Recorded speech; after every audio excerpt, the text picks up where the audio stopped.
Ayun na, Miss Kim, tara, let's go. Tara, tara. Let's go. Oh, excuse me ma'am, pero mauna po muna kami ha. I'm sorry. 엘리베이터에 같이 탄다고 합니다. 안 됩니다. Sorry po ma'am, di po pwede. Doon na lang po sa kabila. Ma'am, alam mo, ang dami pa elevator. Meron pa doon, meron pa doon. Yun na lang gamitin natin kasi nakikipagsiksikan tayo sa kanila. Bakit? Sino ka ba? May-ari ng building na to? Hindi lang ikaw yung manalate sa appointment niya, ako din. Kaya, excuse me nga? 사장님, 육아 뭔지 알고 싶다고 합니다. 오늘 처음이에요? 저 누구랑 엘리베이터 같이 타는 사람 아닙니다. 첨단하세요. The elevator is 5 feet by 5 feet wide. It can fit 12 people. Why won't you let us in?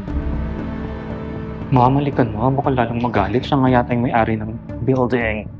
저기요, 우리 시간을 너무 많이 허비한 것 같네요. 당신 말대로 우리 둘 다 늦었으니까 이제 시간 낭비 그만하시죠.